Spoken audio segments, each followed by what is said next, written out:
কারিগরি শিক্ষা অধিদপ্তর ও এটুআই সহযোগিতায় জাতীয় দক্ষতা বাতায়ন ফেসবুক লাইভ ক্লাসে সবাইকে স্বাগতম। যথারীতি লাইভ সাউন্ড ওকে আছে কিনা একটু চেক করে নিব ফার্স্টে।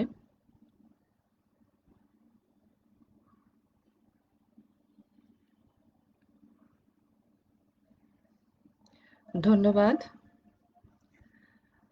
ডিপ্লোমা ইন ইঞ্জিনিয়ারিং শিক্ষা কার্যক্রমের যে লাইভ ক্লাসটি চলছে তার আমরা আজকে ৮ম ক্লাসে উপস্থিত হয়েছি। প্রিয় ছাত্রছাত্রীবৃন্দ, সবাইকে শুভেচ্ছা এবং সালাম জানিয়ে ক্লাস শুরু করতে চাচ্ছি। কম্পিউটার টেকনোলজির ৬ষ্ঠ পর্বের সাবজেক্ট মাইক্রোপ্রসেসর অ্যান্ড ইন্টারফেসিং নিয়ে আমি উপস্থিত হয়েছি। Nasrin Akter, instructor computer, Rajshahi polytechnic institute. Lecture ৮-এ যা আলোচনা করব মাইক্রোপ্রসেসর অ্যান্ড ইন্টারফেসিং এর অধ্যায় ৩ এবং ৫। অধ্যায় ৩ 8086 মাইক্রোপ্রসেসরের মেমোরি ইন্টারফেসের শেষ অংশটুকু এবং অধ্যায় ৫-এর 8086 মাইক্রোপ্রসেসরের আইও ইন্টারফেস এবং পেরিফেরালের দুটি পয়েন্ট আমরা আজকে আলোচনা করব।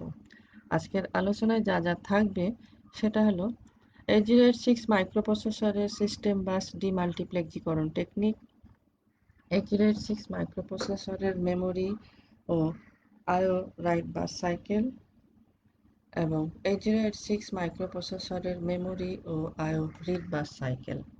তাহলে আমরা আলোচনায় চলে যাই। প্রথম পয়েন্টে আমরা আলোচনা করব 8086 মাইক্রোপ্রসেসরের সিস্টেম বাস ডিমাল্টিপ্লেক্সিকরণ টেকনিক। আমরা প্রথম পিন ডায়াগ্রাম থেকেই দেখে আসছি যে 8086 মাইক্রোপ্রসেসরের বেশ কিছু পিন মাল্টিপ্লেক্সের অবস্থায় থাকে। মাল্টিপ্লেক্সের অবস্থাটা প্রকাশ করার জন্য আমরা এখানে পাশে একটা 2 চ্যানেল মাল্টিপ্লেক্সার সার্কিট দেখানো হয়েছে। এখানে একটি সিলেক্টরের মাধ্যমে যে কোনো একটি ইনপুট আউটপুটে যাবে। এটাই হলো মাল্টিপ্লেক্সারের কাজ বলে আমরা জানি। এখানে ইনপুটের সংখ্যাটা নির্ভর করে সিলেক্টরের উপরে, অর্থাৎ ইনপুট সংখ্যা equal to the power selector. যেহেতু এখানে সিলেক্টর রয়েছে একটি, তাহলে আমার টু দি পাওয়ার 1 অর্থাৎ ইনপুটের সংখ্যা হবে 2। এখানে D0 এবং D1 হলো দুটি ইনপুট সংখ্যা। সিলেক্টরের উপরে নির্ভর করে যে কোনো একটি আউটপুটে যাবে। কেমন করে? S0 যদি 0 হয় তাহলে D0টি আউটপুটে আমরা অ্যাভেলেবল পাবো। একইভাবে যদি S0 1 হয় তাহলে D1টা আমরা আউটপুটে পাবো।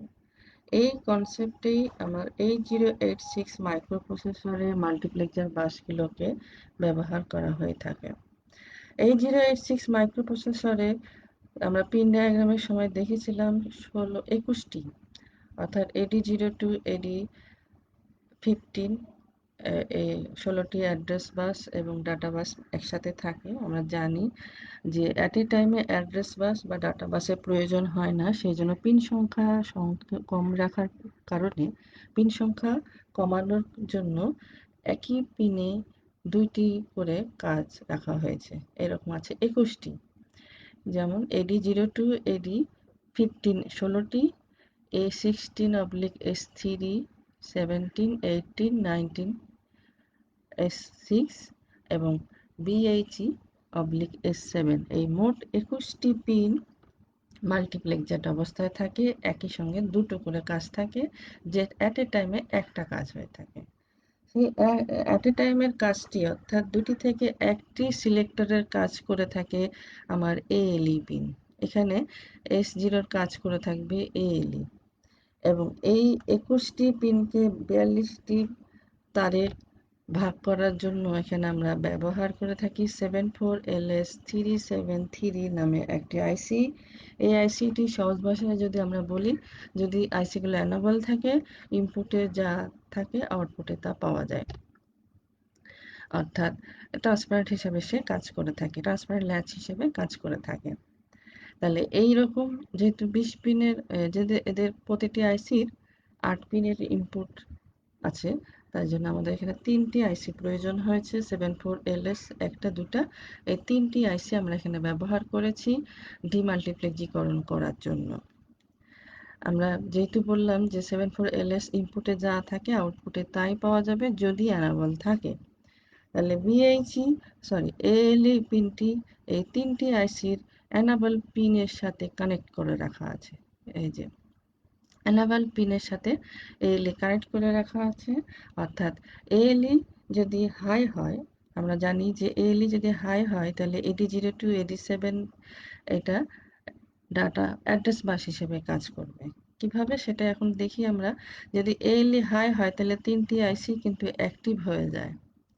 এই 3টি আইসি অ্যাক্টিভ হওয়ার ফলে ইনপুটে যেটি থাকে সেটা আউটপুট হিসেবে আমরা পাই, এবং এই এই আউটপুটের ডাটাগুলো তখন আমার অ্যাড্রেস এবং বিএইচই হিসেবে কাজ করে থাকে।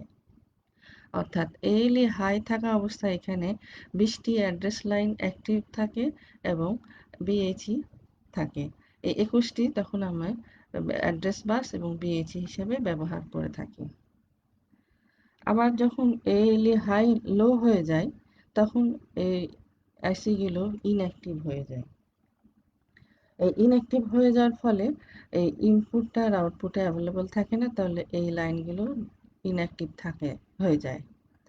তখন আমার যে 16টি লাইন অর্থাৎ AD0 to AD15 এই লাইনগুলো আমার অ্যাক্টিভ হিসেবে পাই, তখন এই 16টি লাইন আমার ডাটা বাস হিসেবে কাজ করে থাকে। একইভাবে বিএইচই আর থাকে না, তখন সেটা স্ট্যাটাস S7 হিসেবে কাজ করে থাকে। তাহলে আমরা যেটা বলেছিলাম সেটা প্র্যাকটিক্যালি এখন আমরা দেখতে পাচ্ছি যে এএলই কিভাবে মাল্টিপ্লেক্সার বাসগুলোকে ডিমাল্টিপ্লেক্সিং করে থাকে। অর্থাৎ এএলই যদি হাই থাকে তাহলে অ্যাড্রেস হিসেবে কাজ করবে, যে পিনগুলো পাবো আমরা, যে সিগন্যালগুলো পাবো সেগুলো আমরা অ্যাড্রেস হিসেবে ব্যবহার করব। আর একইভাবে যখন এএলই লো থাকবে বা জিরো হবে তখন সেটাকে আমরা ডাটা এবং স্ট্যাটাস হিসাবে ব্যবহার করে থাকি। তাহলে আমাদের এখন আর ওই যেটা পড়েছিলাম যে মাল্টিপ্লেক্সার সেটা কিভাবে কাজ করে সেই সম্বন্ধে ধারণা হলো আশা করি। পরবর্তী পয়েন্টে চলে যাব। পরবর্তী পয়েন্টে আমরা আলোচনা করব 8086 মাইক্রোপ্রসেসরের মেমোরি আইও রিড বাস সাইকেল। আইও রিড বাস সাইকেল বোঝার জন্য আমরা একটু প্রথমের দিকে বা পূর্বের পড়ার দিকে যাব। যে কোনো ডিজিটাল সার্কিট সাধারণত কম্বিনেশন সার্কিট দিয়ে তৈরি হয়ে থাকে। তোমরা দেখে থাকবে, রেজিস্টার পড়েছো, ফ্লিপ ফ্লপ পড়েছো, কাউন্টার, এ ধরনের সার্কিটগুলো পড়েছো। এই সার্কিটগুলোর নর্মালি যা থাকে তার সাথে আর একটা অতিরিক্ত সিগন্যাল ব্যবহার করা হয়ে থাকে এগুলোকে সিনক্রোনাইজ করার জন্য। সেটা হচ্ছে ক্লক পালস। মনে আছে নিশ্চয়। এই ক্লক পালস না থাকলে ইনপুট প্রয়োগ করা হলেও সেটা কিন্তু কাজ করে না। অর্থাৎ এই ইনপুট আউটপুটগুলোকে নিয়ন্ত্রণ করার জন্য কখন কাজ করবে আর কখন কাজ করবে না সেটা নিয়ন্ত্রণ করার জন্য ক্লক পালসটা ব্যবহার করা হয়ে থাকে। কারণ ডিজিটাল সার্কিট বলো, ডিজিটাল কম্পোনেন্ট যেগুলো থাকে সেগুলো সাধারণত ডাটা নিয়ে কাজ করে থাকে, এবং এই ডাটার সিকোয়েন্সটা থাকাটা খুব সবসময় অনেক সময় প্রয়োজন হয়ে থাকে। কারণ মাইক্রোপ্রসেসরের ক্ষেত্রেই দেখা যায় যে যখন আমার আগে একটা সার্কিটের প্রতিটি সার্কিটের আমরা প্রপাগেশন ডিলে জানি যে ভিন্ন রকম হয়ে থাকে। অর্থাৎ ইনপুট পাওয়ার পরেই যদি কেউ অ্যাক্টিভ হয়ে যায় তাহলে দেখা যাবে যে কেউ আগে কাজ করেছে যার পরে কাজ করার কথা ছিল, আর যে পরে কাজ করার কথা ছিল সে আগে করে ফেলেছে। এই সমস্যাগুলো দূর করার জন্য কি করা হয়, প্রতিটি ডিজিটাল সার্কিটগুলোকে, কম্বিনেশন সার্কিটগুলোকে একটা নির্দিষ্ট টাইমেই অ্যাক্টিভ করা হয়ে থাকে, এবং সেটা করা হয় ক্লক পালসের মাধ্যমে। আমরা এখানে ক্লক পালসটাকে দেখানোর চেষ্টা করেছি যে পিন ডায়াগ্রামে আমরা কিন্তু দেখেছি যে প্রতিটি মাইক্রোপ্রসেসর 8086 মাইক্রোপ্রসেসরও আমরা ক্লক পিন পড়েছি, যেখানে আমরা বলেছিলাম যে 5 মেগাহার্জ, 10 মেগাহার্জ বা 12 মেগাহার্জ, 8 মেগাহার্জ এরকম ওই সার্কিটের প্রয়োজন অনুযায়ী ক্লক পালস দেওয়া হয়ে থাকে। এখানে আমরা দুটো সিগন্যাল দেখাচ্ছি, একটা অ্যানালগ এবং ডিজিটাল। আমরা এখানে ডিজিটাল সিগন্যালটা নিয়ে আলোচনা করব। একটা ডিজিটাল সিগন্যাল বলতে আমরা দুটো স্টেট থাকে, একটা হচ্ছে হাই আর একটা হচ্ছে লো। অর্থাৎ 0 ভোল্টেজ এবং হাই ভোল্টেজ মানে 5 ভোল্টেজ। এই সিগন্যালটাকে আমরা এখানে ব্যবহার করব। এই সিগন্যালটার আরেকটা জিনিস খেয়াল করে দেখো, আমাদের দুটো অ্যাক্সিস থাকে। উপরে যেটা থাকে সেটা আমরা বলি ভোল্টেজ বা পিক, আর এই সাইডে যেটা থাকে সেটা আমাকে টাইম বলে থাকি। অর্থাৎ একটা নির্দিষ্ট টাইম, একটা টাইমের মধ্যে একটা সিগন্যালটা জেনারেট হয়। এই সিগন্যালটা, এই ওয়েভটা জেনারেট হতে একটা সময় প্রয়োজন হয়। সেই সময়টা আমরা ধরে নিতে পারি, আমরা বোঝার সুবিধার্থে এখানে ধরে নিই যে 1 মিনিট ধরে এই সিগন্যালটা জেনারেট হলো। তাহলে এই 1 মিনিটেই কিন্তু অ্যাক্টিভ থাকবে না। আমার সার্কিটটাকে ৩টা অংশে ভাগ, এই সিগন্যালের অ্যাক্টিভ অংশটাকে আমরা ৩টা অংশে ভাগ করে থাকি। এখানে খেয়াল করে দেখো, আমার যখন ভোল্টেজটা 0 থেকে 5 ভোল্টেজের দিকে যায়, অর্থাৎ ধরে নিই আমরা যে 3 থেকে 5 ভোল্টেজ যেতে যে সময়টুকু প্রয়োজন হয়, সেই সেই সময়কে আমরা বলে থাকি রাইজিং এজ বা পজিটিভ এজ ট্রিগার। এই সময়টুকু যদি অ্যাক্টিভ রাখা যেতে পারে, অথবা এই 5 ভোল্ট লেভেল আকারে যতক্ষণ থাকতে পারে সেটাকে আমরা লেভেল ট্রিগার বলে থাকি। এই সময়টুকু হতে পারে, অথবা ভোল্টেজটা 5 ভোল্ট থেকে যখন 0-র দিকে যায়, 5 ভোল্ট থেকে যখন 0-র দিকে যায়, তখন অর্থাৎ 3 থেকে 0 হতে যে সময়টুকু প্রয়োজন হয়, সেই সময়টুকুকে আমরা নেগেটিভ এজ ট্রিগার বা ফলিং এজ বলে থাকি। অর্থাৎ 3টা ট্রিগারিং করা হয়, যে কোনো 3টা ট্রিগারিং এর মধ্যে যে কোনো একটিকে ট্রিগারিং করা হয় সার্কিটে, positive edge trigger, level trigger এবং নেগেটিভ এজ ট্রিগার। তো সাধারণত সার্কিটগুলোকে আমরা পজিটিভ এজ ট্রিগারে ট্রিগারিং করে থাকি। অর্থাৎ এই 1 মিনিটের মধ্যে এই রাইজিং, পজিটিভ রাইজিং যদি 5 সেকেন্ড হয়, তাহলে এই 5 সেকেন্ডের জন্যই সার্কিটগুলো সিগন্যাল পাবে এবং সার্কিটগুলো কাজ করবে। তাহলে আমরা ডিজিটাল ইলেকট্রনিক্সের পড়া একটু রিভিউ করে নিলাম, যাতে করে আমাদের এই টাইমিং ডায়াগ্রাম বুঝতে সুবিধা হয়। তাহলে এই রাইজিং টাইমে যখন আমার অ্যাক্টিভ হবে, তখন একটা সিগন্যালে একটা কোনো একটু কাজ হবে। আমরা জানি যে মাইক্রোপ্রসেসরের কাজ মেনলি 3টা। একটা কি ইনস্ট্রাকশন পড়া, ডিকোড করা এবং এক্সিকিউট করা। তাহলে এইটা কাজ, যে কোনো একটা কাজ সম্পূর্ণ করার জন্য যতগুলো একটা সিগন্যালের প্রয়োজন হবে বা ক্লক পালসের প্রয়োজন হবে, সেটাকে আমরা মেশিন সাইকেল বলে থাকি সাধারণত। একটু পরে আমরা যেটা দেখব রিড বা রাইট অপারেশন। এই রিড বা রাইট অপারেশন করার জন্য 8086 মাইক্রোপ্রসেসরে 4টি ক্লক পালসের প্রয়োজন হয়ে থাকে। তাহলে একটা ফুল ক্লক পালসকে আমরা এখানে 1 স্টেট বলে থাকি বা টি দ্বারা প্রকাশ করব। ঠিক আছে? 8086 মাইক্রোপ্রসেসরে রিড বা রাইট অপারেশন সম্পূর্ণ করার জন্য 4টা ক্লক পালসের প্রয়োজন হয়, অর্থাৎ 4টা টি থাকবে, T1, T2, T3 এবং T4। এই অবস্থানগুলো আমরা কিভাবে হয় সেটা একটু দেখব। তাই টাইমিং ডায়াগ্রাম দেখার আগে বা বাস সাইকেল দেখার আগে আমাদের আরো কিছু পয়েন্ট জানা দরকার। সেটা হলো যে 8086 মাইক্রোপ্রসেসরের যে পিন ডায়াগ্রাম আমরা দেখেছিলাম, সেই পিন ডায়াগ্রাম থেকে আমরা যেটা জানি যে রিড অপারেশন বা রাইট অপারেশন করার জন্য কাদের কাদের প্রয়োজন। অ্যাকচুয়ালি আমাদের এখানে যেটা প্রয়োজন সেটা হলো যে রিড বা রাইট অপারেশন করার জন্য যে সিগন্যালের সাথে তাদের অবস্থান প্রকাশ করব, সেটাই তো হবে রিড বা রাইট বাস সাইকেল। তাহলে সময়ের সাথে বা ক্লক পালসের সাথে কোন কোন পিনের পরিবর্তন দেখাবো সেটা আমাদের জানা দরকার আগে। তাহলে রিড বা রাইট অপারেশনের জন্য আমার কি কি প্রয়োজন। প্রথমে আমরা দেখি যে রিড করতে গেলে আমার কি কি কি কাজ হবে।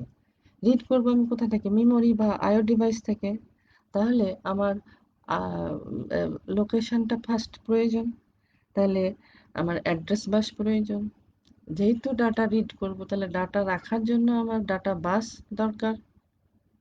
তাহলে AD0 to AD15 এবং A16 থেকে A19, অর্থাৎ 20টি অ্যাড্রেস বাস এবং 16টি ডাটা বাস প্রয়োজন। যেহেতু ব্যাংক থাকবে, তাহলে ব্যাংক সিলেকশনের জন্য BHE/S7 এই পিনটি প্রয়োজন হবে। মাল্টিপ্লেক্সার বাস রয়েছে, তাহলে ALE দরকার হবে। অবশ্যই প্রথমে আমার যেটা দরকার ছিল যে মিনিমাম মোডে কাজ করব না ম্যাক্সিমাম মোডে কাজ করব, সেটা সিলেকশনের প্রয়োজন, দেখানোর প্রয়োজন যে আমি মিনিমাম মোডে এরকম রিড হচ্ছে, ম্যাক্সিমাম মোডে এরকম রিড হচ্ছে। তাহলে min/max পিন দরকার। একটু আগে যেটা বললাম যে আমরা দুটো জায়গা থেকে মাইক্রোপ্রসেসর ডাটা আদান প্রদান করে থাকে, একটা হচ্ছে মেমোরি আর একটা হচ্ছে আইও। তাহলে কোথাও থেকে কানেক্ট হচ্ছে, তাহলে সেটা বোঝানোর জন্য এম অবলিক আইও দরকার।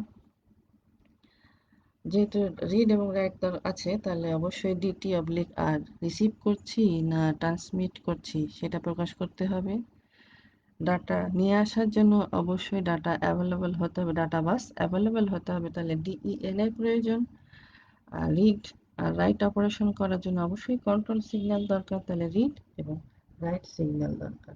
তাহলে এই পিনগুলোর অবস্থান সময়ের সাথে পরিবর্তন যা হচ্ছে সেটাই হবে রিড অপারেশন বা রাইট অপারেশন। তাহলে আমরা যদি ডায়াগ্রামে যাই, আমরা টাইমিং ডায়াগ্রাম একটু আগে বলছিলাম যে সময়ের সাথে অর্থাৎ ক্লক পালসের সাথে এই যে রিড অপারেশনের সাথে বা রাইট অপারেশনের সাথে পিনগুলোর অবস্থান কে হাই হচ্ছে আর কে লো হচ্ছে, কোন স্টেটে হচ্ছে, সেটাই তুলে ধরাই হলো বাস সাইকেল বা টাইমিং ডায়াগ্রাম। আমরা প্রথমে দেখাবো 8086 মাইক্রোপ্রসেসরের রিড বাস সাইকেল। একটু আগে আমরা দেখলাম যে 8086 মাইক্রোপ্রসেসরের রিড অপারেশনের জন্য যাদেরকে প্রয়োজন এবং একটা রিড অপারেশনের জন্য কয়টি ক্লক পালসের প্রয়োজন, চারটির কথা বলেছি। T1, T2, T3 এবং T4। T3 এবং T4 এর মাঝখানে একটা ডিলে থাকে অনেক সময়। আমরা জানি মাইক্রোপ্রসেসরের স্পিড এবং পেরিফেরাল ডিভাইসের স্পিড এক থাকে না, এই সমন্বয় করার জন্য কিছুটা ওয়েটিং এর প্রয়োজন হয়, সেইটা এই এই T3 এবং T4 এর মাঝেই ব্যবহার করা থাকে। সে আমরা আপাতত এখানে দেখাইনি। চারটা ক্লক পালসের কি কি পরিবর্তন হচ্ছে সেটাই আমরা দেখাচ্ছি। প্রথমে আমরা যেটা বললাম যে আমরা ফার্স্টে আমাদের চিন্তায় আসবে যে আমি মিনিমাম মোডে এটা কাজ করছে না ম্যাক্সিমাম মোডে কাজ করছে। তাহলে আমরা এখানে নর্মাল মিনিমাম মোডে দেখাচ্ছি। তাহলে মিনিমাম আমরা জানি, বলেছিলাম যে হাই হলে মিনিমাম আর লো হলে ম্যাক্সিমাম। তাহলে অবশ্যই এই পিনে যদি হাই থাকে, হাই আছে, একটু খেয়াল করে দেখো এই সিগন্যালটা শুরু হওয়ার সাথে সাথে এটা হাই হয়ে গেছে, তার মানে এই মাইক্রোপ্রসেসর 8086 মাইক্রোপ্রসেসর মিনিমাম মোডে অপারেট হচ্ছে।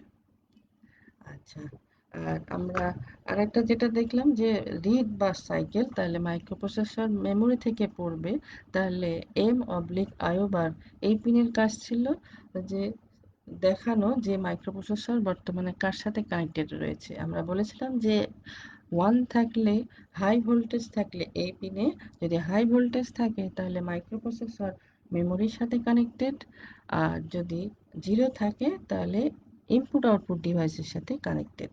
আমরা এটা দেখাচ্ছি কিসের জন্য, এগুলো একটু খেয়াল রাখবে যে আমার প্রশ্নে যদি অনেক সময় উল্টানো থাকে, রিড আইও রিড যদি বলে থাকি সেক্ষেত্রে কি হবে। এখানে খেয়াল করে দেখো যে রিড বলেছি আমরা, তার মানে মেমোরি থেকে রিড করতে চাচ্ছি।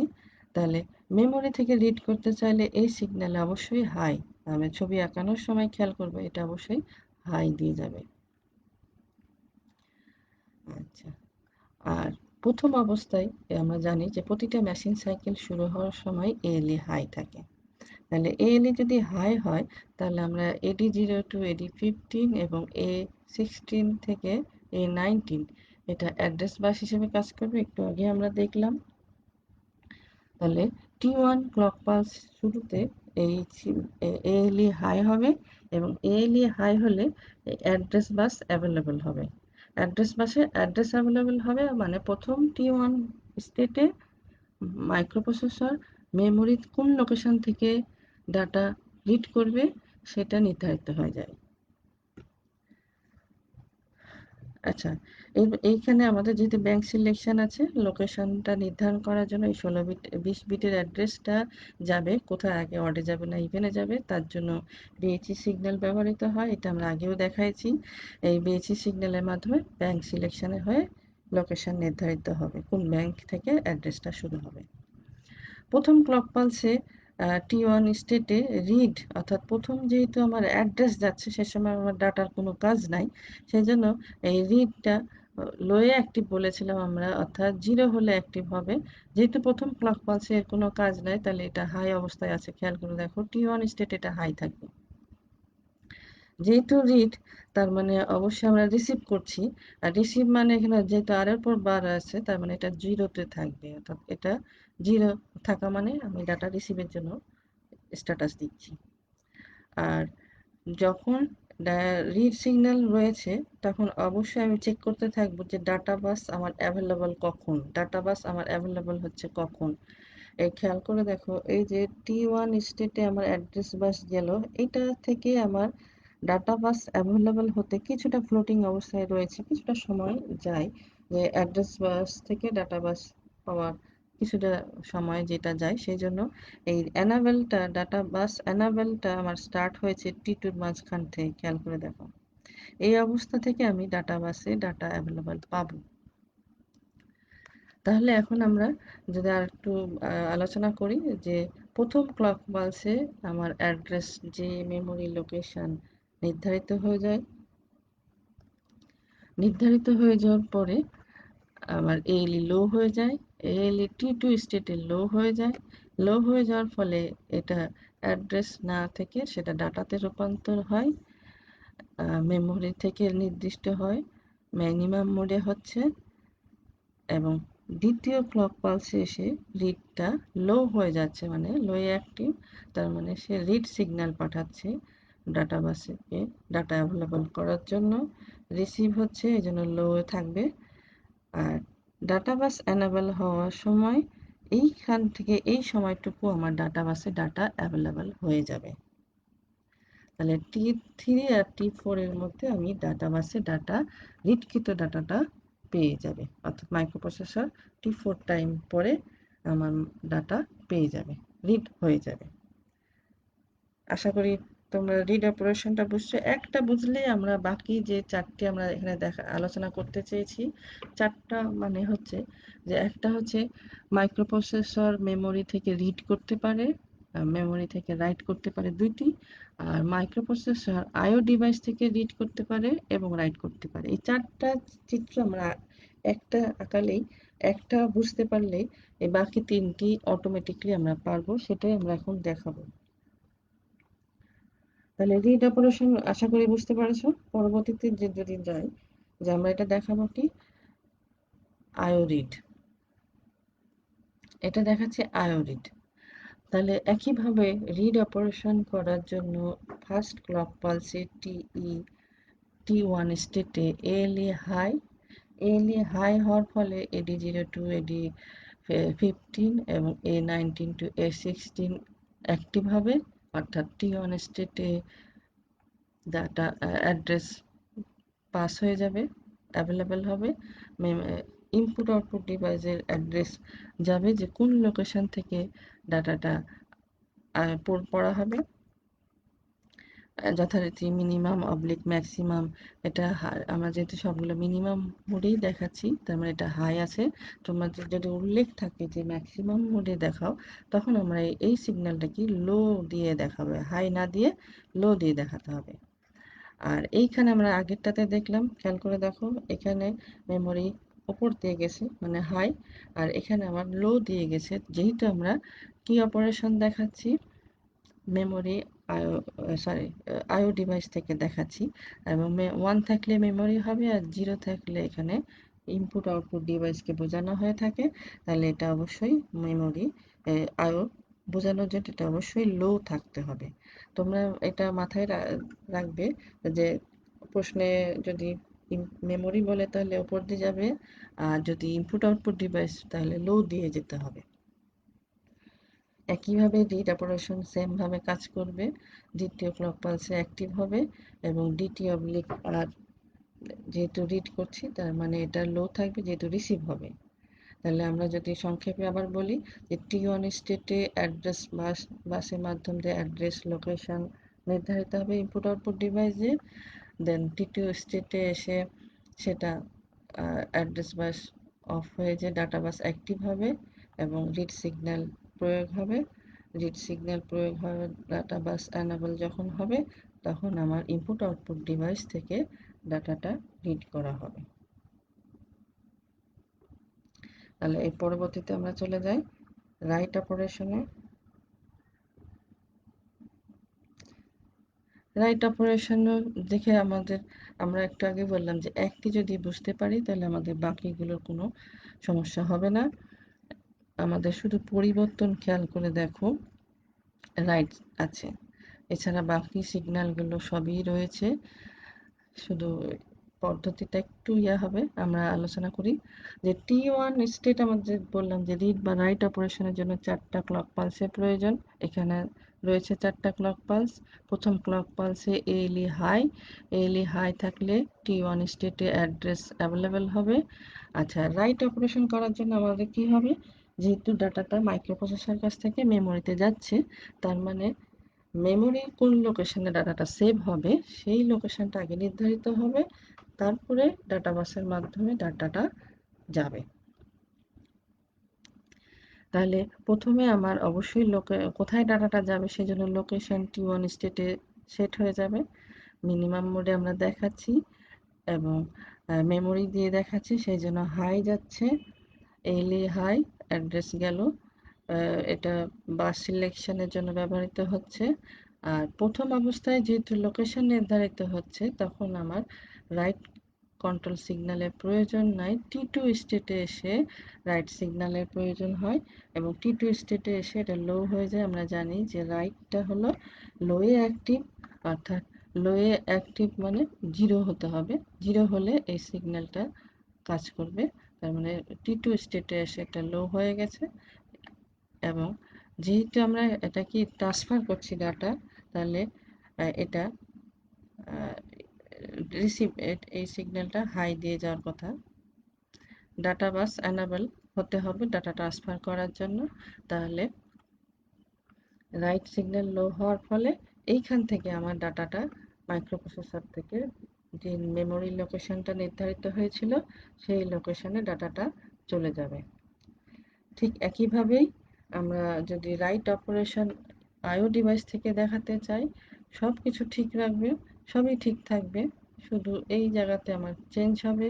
একটু আগে আমরা রিড অপারেশনে যা দেখেছিলাম ডায়াগ্রামের কোনো পরিবর্তন নাই, আমার শুধু আমার এই জায়গাতে পরিবর্তন হবে। যদি মেমোরি থেকে হয়, তাহলে আবার বলছি, যদি মেমোরি থেকে হয় তাহলে হাই সিগন্যাল দিয়ে পাঠাবো, আর যদি আইও বলে থাকি তাহলে অবশ্যই লোয়ে দিয়ে যাবে।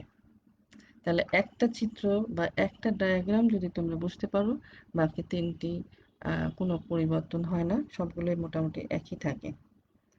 আশা করি তোমাদের বুঝতে সুবিধা হয়েছে। এরপরে না দেখেই বা না মুখস্থ করেই আশা করি তোমরা এই ডায়াগ্রামগুলো অঙ্কন করতে পারবে। বাসায় অবশ্যই আঁকাবে এবং প্র্যাকটিস করবে। এই ছিল আমাদের আজকের আলোচনা। এর মাধ্যম দিয়ে আমরা 806 মাইক্রোপ্রসেসরের 3 number chapter microprocessor memory interfacing এবং খুব গুরুত্বপূর্ণ চ্যাপ্টার শেষ করে ফেললাম। আগামী ক্লাসে আমরা অ্যাড্রেসিং মোড নিয়ে আলোচনা করব। আজকের ক্লাস নিয়ে যদি তোমাদের কোনো প্রশ্ন থাকে তাহলে অবশ্যই কমেন্টসের মাধ্যমে প্রশ্ন করো, আমি অবশ্যই কমেন্টসে উত্তর দেওয়ার চেষ্টা করব। সবাই ভালো থেকো। হ্যাঁ, যথারীতি আমরা যে লাইভ ক্লাসটা চালাচ্ছি জাতীয় দক্ষতা বাতায়ন, অর্থাৎ www.facebook.com/skills.gov.bd গেলে আমরা এই লাইভ ক্লাসগুলো তোমরা দেখতে পাবে। অথবা যদি আর্কাইভ, অনেকেই বলে যে এর আগের ক্লাসগুলো কোথায় পাবো, ফেসবুকেও পাওয়া যাবে। আর যদি তোমরা আর্কাইভ থেকে দেখতে চাও তাহলে www.skills.gov.bd/dt তে গেলেও তোমরা এই ক্লাসগুলো ভিডিও পাবে। সবাই ভালো থাকো এবং আমরা সবাই দোয়া করি আমরা যেন সবাই সুস্থ থাকি, ভালো থাকি। আগামী ক্লাসে আবার দেখা হবে। ধন্যবাদ।